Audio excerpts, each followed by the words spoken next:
Morning YouTubers, it's Thursday morning and it's actually going okay. I came in relatively early this morning. It's time for my 9 o'clock brew now, and I've got the sump on, so I want to get that on first thing because I can now move the cars around, etc., while the glue dries, and then we should be able to put some oil in it by sort of 10:30, 11 o'clock and get a tune out of it on the dyno. So far, been a pretty good morning, pretty pleased with the progress. We'll see how the rest of the day goes. Just thought it's worth making a note of. Just putting my new spigot bush in the back of my crankshaft. This is a new old snap crank that I had a bit of surface rust on it, which I polished out. Obviously not very good for a customer, but perfectly fine for me. So just knock him low. Now, what I wanted to say is, if you look at the spigot bush, I'll try and get it to zoom in, you'll see it's absolutely full of needle rollers. There's no cage in there. Now, they do two types of needle roller. Obviously, you can also get an oil-light bush, but I prefer a needle roller over an oil-light bush. So if you want to buy one of these, they're dead easy, really well available on eBay, etc. It's basically a 3/4 OD with a 9/16 shaft on the inside of it. Always get the more expensive one, which is full of needles, because when you come to put the engine in the car, if you don't quite get it right with the input shaft, then it breaks the cage on the cheaper one and all the needles fall out, whereas these are pretty robust. So yeah, always buy the best you can find. Right, a little bit behind progress. It's just before dinner time, 12 o'clock now. And the engine is on the dyno. I've not connected the water up or various bits and pieces, coil and stuff. I just wanted to share my excitement because my angle, God knows how it worked out, but congratulations to Will Parry, because I can't take the credit for it. All worked out well, and the carbs are now sitting level, because if you remember last time when we did James's engine with this manifold with the cutback head, the carburetors pointed down because the head wasn't taken back enough. Anyway, we're here now, and I thought we'll do an oil priming online on the video, because it's often a problem that I have with customers where we drain the oil out after everything gets dyno tested, obviously. Then we drain the oil out of them, send them away, and they may sit for a long time, change the oil filter, etc., and they struggle to get the oil to prime. So the thing to remember when you're priming oil pressure up is you've got to give the air somewhere to go. If you think you've got a pump in here going round, he's trying to suck the oil out the sump, but if all the bearing tolerances are correct and you've got bungs in all your holes where your pressure gauges go and your pressure oil light switch, there's nowhere for the air to go. So it makes it really hard for it to prime. So what we do is we always leave the oil pressure takeoff to atmosphere so that the pump can push and prime real quick. So I say all this, it probably won't prime now, but we'll put the power on, and we'll give him a quick flick, make sure he's all happy. I have done a few laps. I'll pull this out a little bit. Right, okay, let's touch on.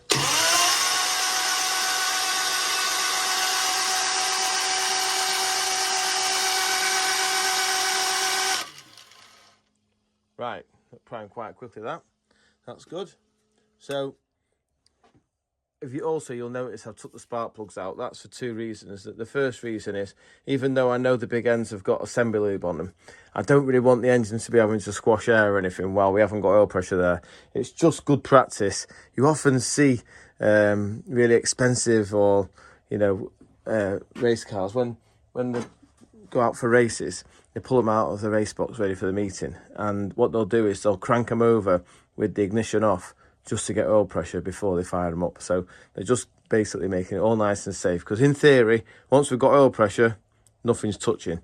Right, well, that's another subject. We'll just go to the gauge now. Now I've connected the gauge up, and we'll see if it's a good engine, which it should be with the tolerances all shrunk down and everything's correct. We should see about between 50 and 60 on cranking.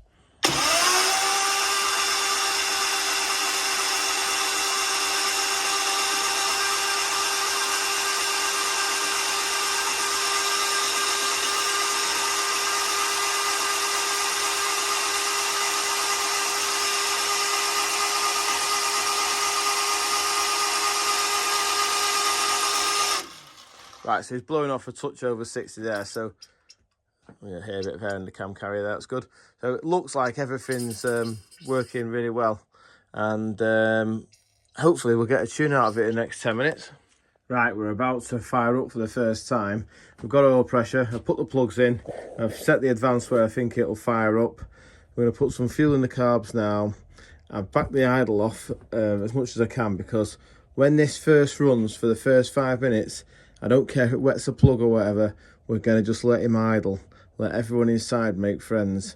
And another reason that some people don't realise is, obviously the oil system runs a filter to filter any debris that could be possibly from a bad build or whatever, you know, in the oil system.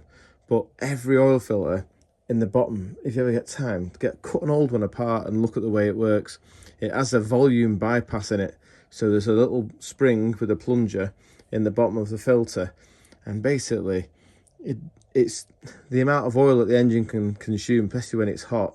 You know, the filter can't cope with it all, so a lot of the oil goes through the volume bypass.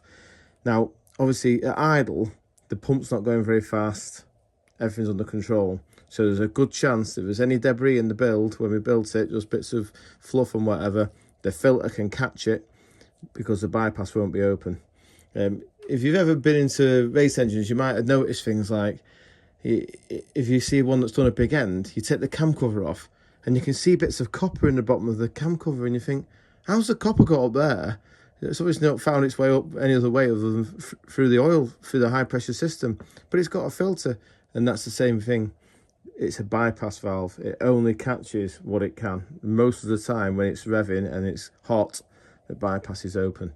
So we're just going to let him idle, nice and slow. There's no water in it yet, so I'm just going to do it for like 10 seconds, and then we'll put some water in and let him walk properly. I like to run them up dry so I can see if anything changes when the water goes on. So if it starts up on 4 and then suddenly goes on to 3, we know we've got a porous port. Oh, it looks like we've got a drip already. Right, it's dripping that, so I'll just turn the pump off. We've got a little drip there.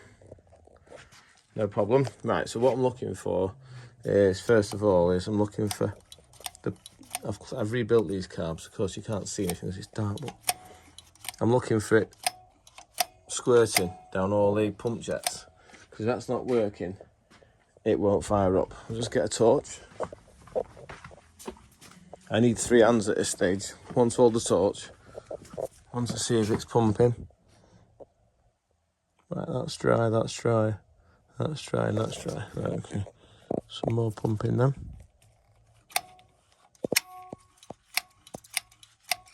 Oh, that one started, can you see? Just see him chasing down there. Right, that one's working as well. Oh, and we get 4 out of 4. Oh my God. I'm getting good at rebuilding these carbs. Right, we've got all 4 squirting.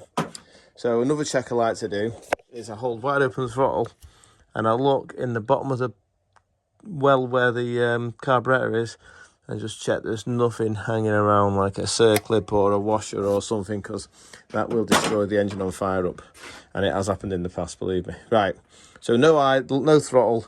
I'm just going to crank him and see if he goes. Oh my God, it's got to go on camera. Bit of gas. A little bit more.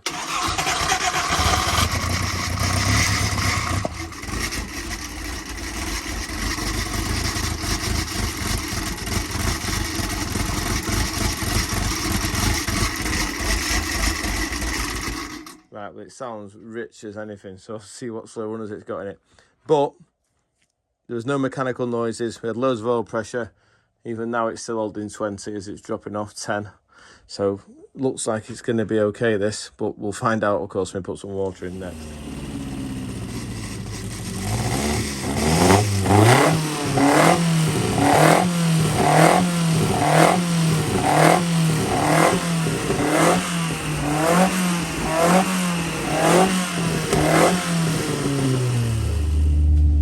Okay chaps, we're on the dyno, we're running, it's running very, very well, but this is a classic case of rushing takes longer. So my blunder with the compression ratio has bit me, because to make it do any power, I've got more advanced in it than I'd like, which means basically the burn speed is too slow, which means it doesn't hang on right. Well, anyway, it is what it is. It's running, we can go racing with it, or at least it's running for the time being anyway. So it's not all bad, but basically we need an imp because it's short stroke. The static compression needs to be up in the 12s because the dynamic, especially with the cam with this lobe separation angle, etc. You know, the dynamics down like 9.5 to 1. So hence we aren't getting the burn speed. We aren't getting the burn to do what it wants and get the torque out of it. But with this cam, really interesting, because there's one too many variables, it does pick up exceptionally well. Now I don't know if that's the inlet or what. Maybe someone on the YouTube site can give me some help there, but I wide open it at 70 foot-pound, 4.5, and then if we back him off, just let him come back a bit. When he gets to 6, he goes again. Good 6 there, 75, still holding. Oops. Sorry, trying not to get to 9.5. It's only been running half an hour. Right, I'm trying to get a steady 7.5 figure. It's really, really happy this engine. This hasn't got any power. Hey, still holding 75 there. It's probably half powerful, but it's just not a patch on like James's 14 to 1 engine. So we'll over and out at that. We'll get the car stripped because I've still got to pull the American engine out of the race car, so we've got to do that and swap the gearbox. And it's now, what time is it? It's 1:30 on Thursday lunch. So we'll just go back, a bit rich at the bottom there.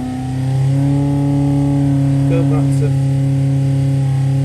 5,000, 5.5, just check it's got that torque still. It's quite good that. Probably quite easy to drive. What I've done with this is I've put it on 40s rather than 45s because we're going in a relatively heavy car with the 4-speed gearbox, not the 5-speed. I need it to work everywhere or I'll just end up off the boil and missing and popping and banging and everyone will overtake me. So yeah, all that side of it's worked quite well, and I think the head is successful, but we just need to get that compression ratio up. Anyway, it's all good. We'll get it snotted in the car now and I'll speak. Last run for the 1150. I actually think this is one of my all-time favourite engines. It is so sweet.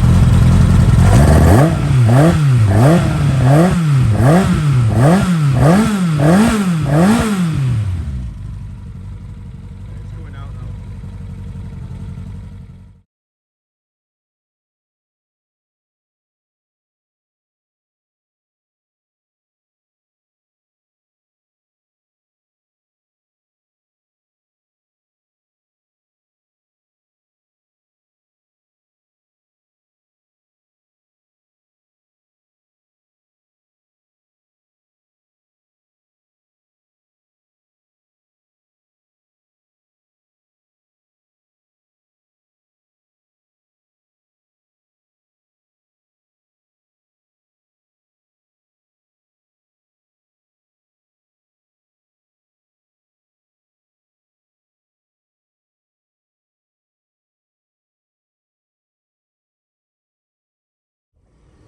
Right chaps, it's just gone 5 on Thursday night. I've had to admit defeat. I'm where I need to be. If we can get this achieved. This is the 1040 that we dynoed this afternoon. That's the 4-speed that had the LSD change. I've got the 5-speeds gone out and the 1150s in the workshop. So I've set this now. I've just bolted them together. So in the morning when I come in fresh, I'll be able to just bolt them together. But it's just caught up with me. I keep on finding myself staring at things, and every time I go to get something, I forget what I've gone for. So I know my brain just isn't playing. I'm just running on coffee. So what I'm going to do is I'm going to go and wash the ambulance and get some fuel set for tomorrow. And then as long as we have a good night's kip tonight, I reckon tomorrow I'll smash this, get it all in, get the fire extinguisher kit in it, got some body filler. I'm going to bog the car up a little bit because he's looking a bit sorry for himself. My mate Stuart's very kindly dropped off a front and rear posh camera system, so hopefully we can record the weekend's events to share with you guys come next week. So yeah, thanks for watching. I hope you've enjoyed the content, and I will catch up with you soon.